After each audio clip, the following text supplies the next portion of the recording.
Now that everybody's woken up and really starting to pay attention because of what happened with our election here, doesn't matter where you stand politically, the integrity of our election is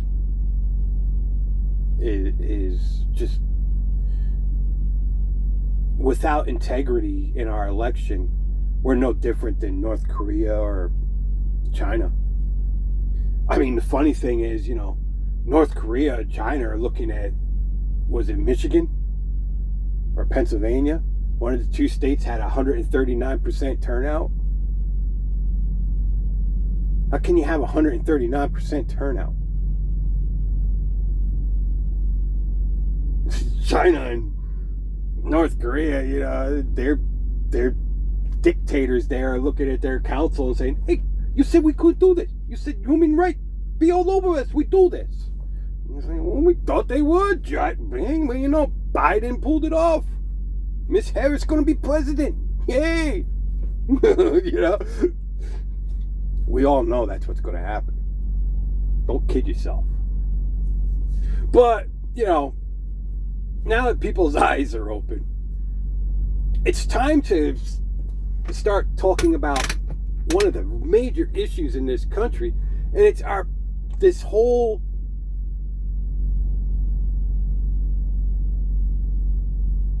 even the progressive name, but they're not. You have fascists, communists, socialists, and they're in both parties. Don't kid yourself. They're in both parties. We know this. Republicans call them rhinos. Liberals call them progressives. Republicans call them liberals, the progressives. But, let's talk about the history of this first. First off, liberal. Who were the first liberals in the United States? Liberalism, even if you take it to the root of the word, what is liberalism? Liberalism is liberation, to be liberated. We are liberated from the king. Our founding fathers are the original liberals in this country. Our two most important documents in the United States, our Declaration of Independence, our Constitution, and actually three, and our Bill of Rights. Those are based and fundamentally hinged on true liberalism. That's why I tell people all the time, I'm a liberal. Hey, if you're too stupid to know what a liberal is and you don't want to look it up and you just want to make assumptions, that I can't help it, but I'm a liberal. In the beginning, our founding fathers were all liberals. They were democratic Republicans. We live in a democratic republic. We don't live in a democracy. I noticed Stephen Trump earlier when he said that, he called us a democracy. We're not a democracy. We're a democratic republic.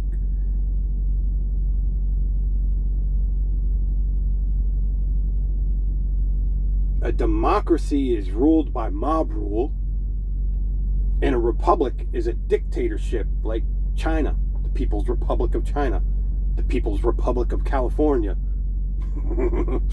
They call it the People's Republic all the time. It's what it is. But we're neither one of those. We're a democratic republic. We're something completely different. Our whole foundation is built off of liberalism. Liberals, true liberals, even in the beginning, liberals from, granted they had, a lot of liberals were anarchists originally, but even then you still had a sect of liberals which led on to the foundation of the United States that believed in a person's free choice to religion, their free speech to speak out. I mean, there's been many cases where, true liberals wound up becoming misguided and doing stupid things. Guy Fawkes, he was a true liberal. Guy Fawkes and our founding fathers all fought for the same thing, the freedom of religion. Granted, Guy Fawkes went down the rabbit hole and became a terrorist, which I don't condone. But it doesn't mean that, I don't look at what Guy Fawkes stood for in the beginning and respect that.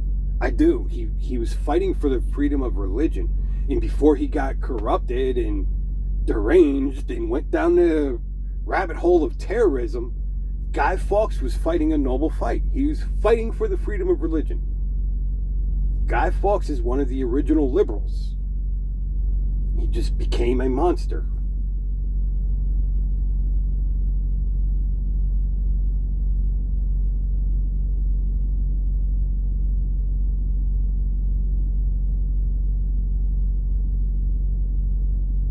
But that's what our founding fathers stood for, was liberalism. That's why they were democratic republics. That's why democratic republicans.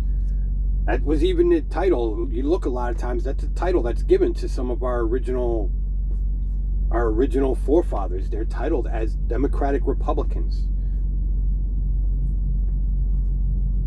So liberalism, if you believe in the Constitution, if you believe in the Bill of Rights, if you believe in the Declaration of Independence, then you're a liberal.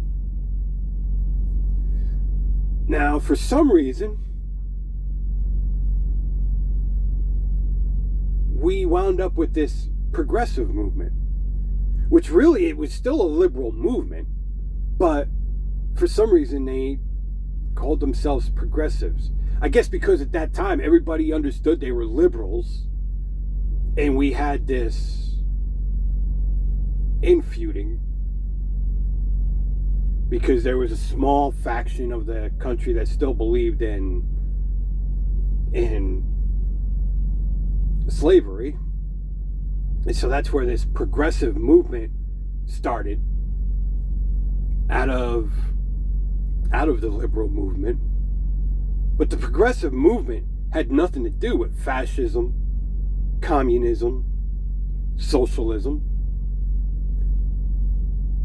It was just a branch of liberalism that didn't believe in the right to own slaves, which was a majority of the country. It was even a majority of the South.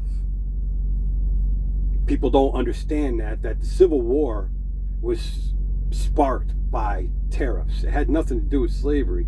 Slavery would have been abolished even if there wasn't a civil war. Slavery would have eventually been abolished. It was when the tariffs came out. It was Mississippi. It was 3 states that really led and powered the whole Civil War. And the problem is that they were the ones funding the Civil War for the South. But while they were fighting for slavery, most of the people in the South were fighting against the taxes. They didn't care about the slaves. They were more than willing to let the slaves go.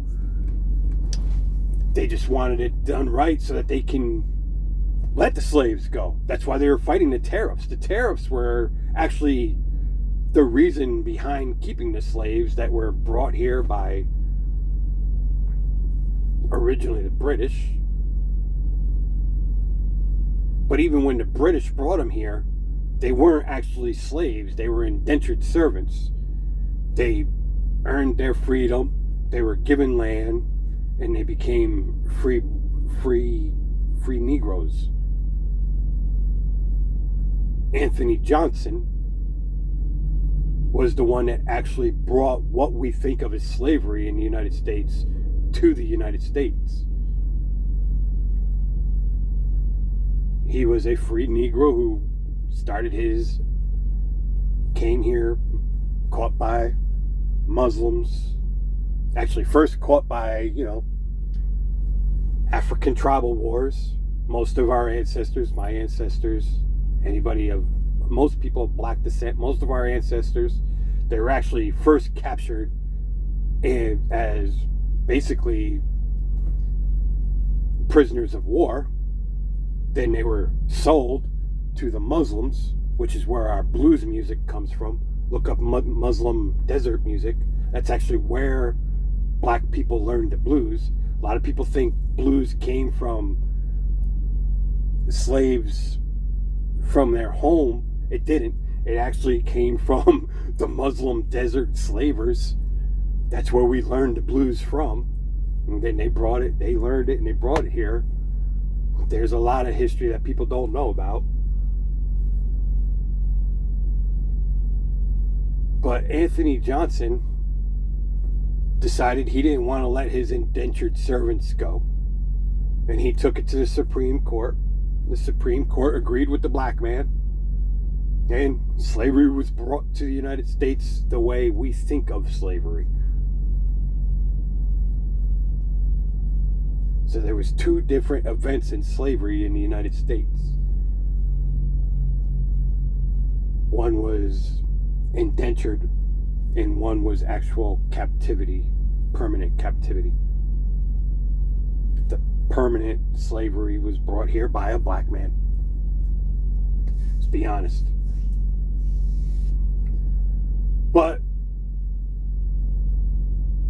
the fact is, it was really only 3 states that really wanted to keep the slaves. You had people in all the other states that wanted to keep their slaves too, of course. And you had a lot of Northerners who owned plantations in the South. And they had a vested interest in keeping slaves. And so they were actually, the way Lincoln got them to switch over from defending the Confederates was by when he put in the Emancipation Act. Northern slaveholders got to keep their slaves for another decade, including if they had slaves in the South. That's where all the confusion came in with, were slaves free or weren't slaves free in the South? The slaves that were owned by Southerners, they were free.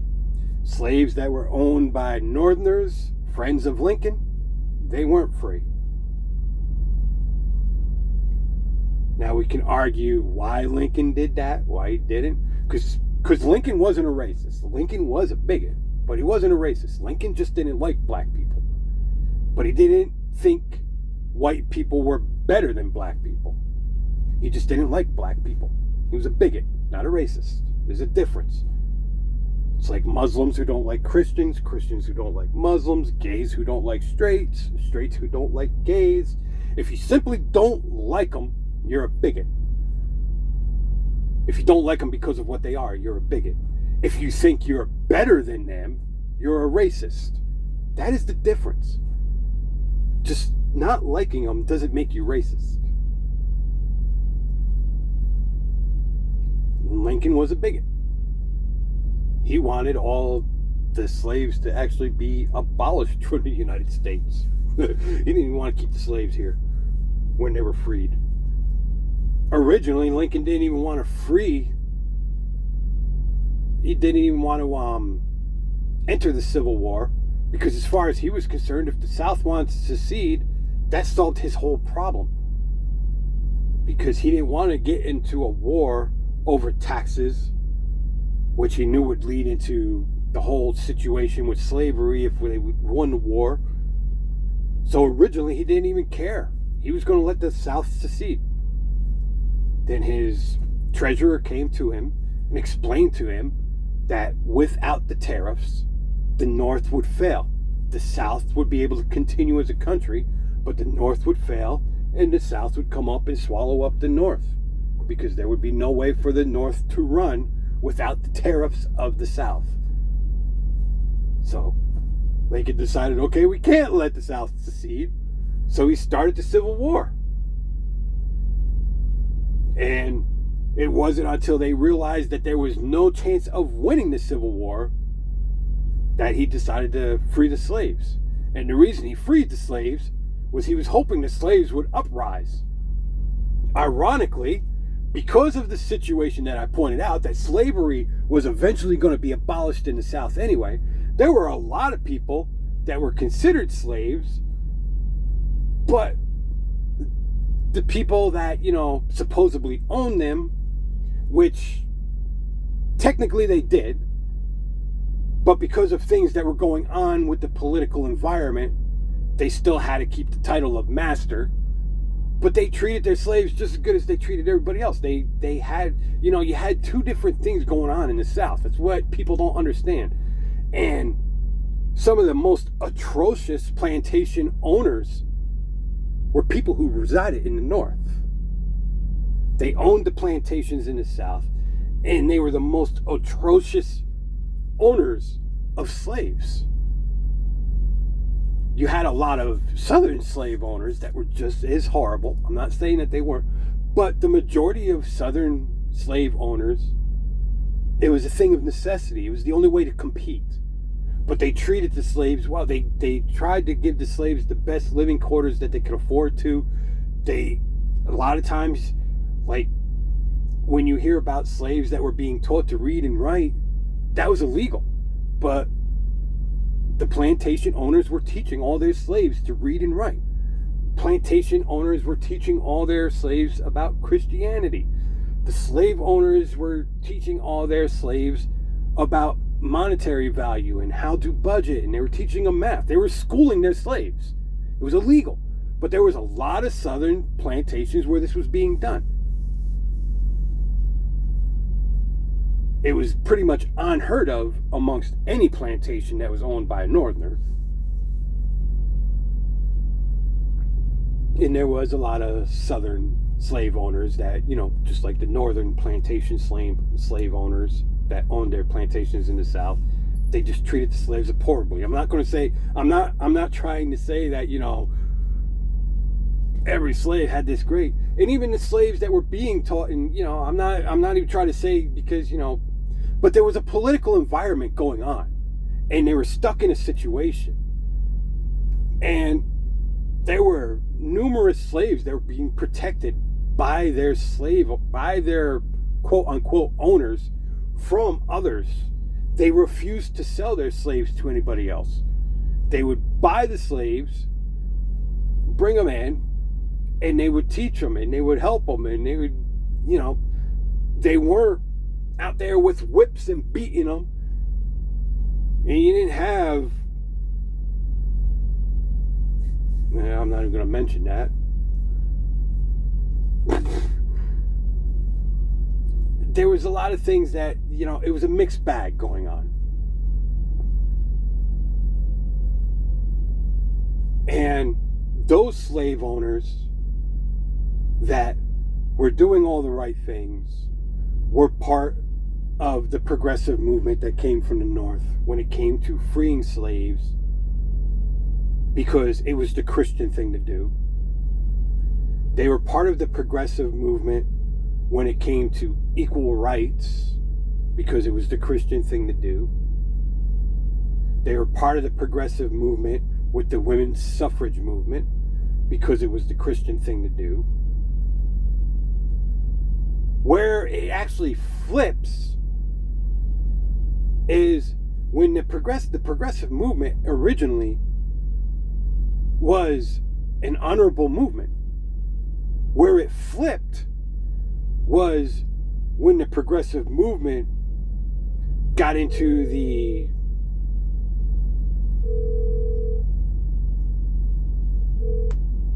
where it flipped is where the progressive movement got into the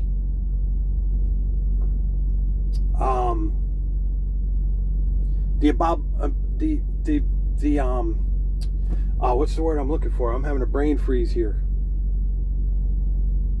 Basically the war on alcohol and the war on marijuana. And what happened was, when that progressive movement flipped there, then they realized that this is where the racists came back in. Because people don't realize that. The progressive movement takes this flip, and then the Progressive Party became the racist party. The Progressive Party was the party of the Ku Klux Klan, because this is where it got taken over. because they were putting all this propaganda out there about how blacks are smoking reefer and they're drinking and they're going out and they're raping white women and this and that was taken over by the Ku Klux Klan. And this is where the Progressive Party flipped from being a liberal party to basically some form of a communist, fascist, socialist, take your pick, but a party of dictatorship. That's where it flips. And their hold on that wasn't really a good tight hold, but they had to hold. What happened was when the Great Depression came in, then they got to start talking about how when blacks and Mexicans and Indians and so on and so forth, and anybody that's not white, they go out and they're drinking and they're smoking reefer, they're raping white women. Now they get to say, and now we're in the Great Depression and we have black people want to come in and steal your jobs and they want to work for less than you. We have the chinks want to come in and steal your job and they want to work less than you. We have the squaws and the redskins over here want to come in and, all these different things they were saying. That was the progressive movement when it got hijacked by the Ku Klux Klan. And the progressive movement today is the same exact progressive movement that it was back then. They just learned to play the game. That is why I've always thought, ever since learning about the Knights of the Golden Circle and looking back on it and looking at the Ku Klux Klan and looking at that history, that's why I've always thought that if it really is the Knights of the Golden Circle that actually came in and took over the progressive movement, which was steeped in racism and steeped in hate and steeped in wanting to own slaveries and steeped in white supremacy, that was the Knights of the Golden Circle. Not the Sons of the Confederacy, not the Daughters of the Confederacy, the Knights of the Golden Circle. Two different things. Two very different things. I've actually met people from the Sons of the Confederacy because I sometimes I'll wear shirts with the rebel flag on them. To me, that represents Southern pride. And to me, the Southern pride isn't a white thing. Because Rosa Parks is from the South. That's Southern pride. Muddy Waters, blues. Most of it comes to me when it comes to the blues. And most of the old blues players, Memphis Slim and people like that, they're all from the South. That's Southern pride. Those are black people. Ray Charles, Southern pride. It's not just a white thing. Southern pride is something about what the South is. And it's a white and black and Latino and American Indian thing. It's just about it's about what the South is. So, that's what that represents to me. The rebel flag, what we consider the rebel flag, yeah, there was a time when it was a Confederate flag and it was a flag of hate, and we all understand this, but, just like up in New Jersey, Jackson Whites, Ramapo, Jackson Whites, a lot of people have taken that and they've flipped it and they've made it a signature of pride. Yeah, I'm a Jackson White. What's your problem with it? Turned it into a thing of pride. Just like, black people, as much as I don't like the word, I get why some of my family go around, hey, nigga, what up, nigga? Hey, how you doing, nigga? Yeah, I get why they do it, because they flipped that word to turn it into a word of pride. That's what's happened in the South with the Confederate flag. The Confederate flag is no longer actually not looked at by most people in the South as a Confederate flag. Maybe the Sons and Daughters of the Confederacy, but even them, most of them don't believe in the race hate. They believe that, they believe in what their ancestors were fighting in against the tariffs. Obviously, rightfully. That's what Memorial Day is about. Memorial Day is about honoring all the Americans who died in that war. Memorial Day is about honoring the men and women who were fighting for what they believed in, other than the slavery. I mean, all of us agree that that was not the thing to be fighting for. But as far as the fact that because the war started over tariffs, that's what the war really started over. Slavery was not brought in until 2 years later. The war actually was triggered by tariffs. And that's what that war was started over. Unfortunately, it was funded by 3 states that had massive support to keep slavery in place. And that's where that whole false truth comes in. Because there is a truth to it. Yeah, the major players, they were concerned with slavery. Most of the people involved, they didn't give a damn about slavery. It's like even today. Think about the United States today. Politics. Most of us don't believe in anything that our government stands for. Most of us don't respect what our government is forcing our soldiers and our police to do. We respect our soldiers, we respect our police, and we're disgusted by the fact of what the government is forcing these people to do. You know, I'm a critic of all the laws we got in this country. We have way too many laws in this country, and it creates all these interactions with police, and most of these cops are just doing what they need to do to be able to provide for their family. The problem is, because of most of these laws are actually passed by progressives. Need to remember, progressives, Knights of the Golden Circle, Alabama, Mississippi, I believe it was North Carolina. It might be South Carolina, but I'm pretty sure it was North Carolina. Those were the 3 major brokers funding the war. Those were also the roots of the Knights of the Golden Circle, which had all their money held up in Canada. You don't know that either, do you? There's a lot about Canada you don't know. We could spend hours talking about the history of Canada. Canada's quite interesting. Canada's always tried to be neutral, but it's funny the way that they've got pulled into things. Canada's an amazing story. But that's, you can trace this all back. But that is the Progressive Party. So of course the Progressive Party is going to pass all these laws. And of course the rhinos on the right, yeah, they're going to get up there with all their actual true constitutional brethren and say, we can't have these laws. But as soon as the laws pass, yeah, here we go. Just make sure you get your money, get your money, get your money, get your money, get your money, get your money, get your money. They love taking advantage of the progressive laws. They love all the kickback from it.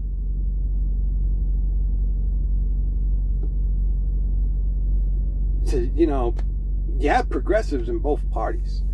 Because that's all they care about is controlling you and controlling the people.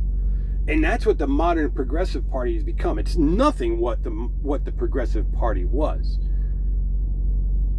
But it still comes back to the fact that there was a break here.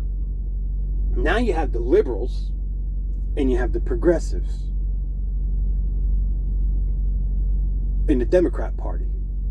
In the Republican Party, you have conservatives and progressives. They call them rhinos over there. There are progressives in both parties. And the progressives don't represent anything that either one of the parties represent. Because again, you got to go back to, what are Democrats and Republicans? We are a democratic republic. Our original forefathers were democratic Republicans. What happened was, you had this break where they wound up saying, okay, we got the Republicans, and we got the Democrats. They were all liberals. They all believed in the Constitution.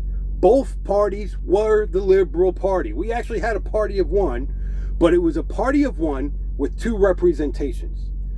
Mainly, the main focus of the Republicans was to represent business. The main focus of Democrats was to represent the labor.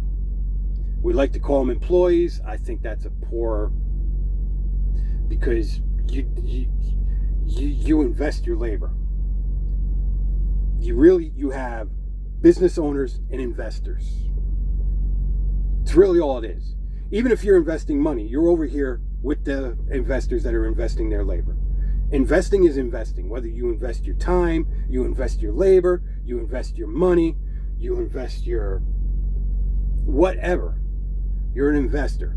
And then over here you have the business owners. Republicans were supposed to be representing the business owners, and the Democrats were representing the investors.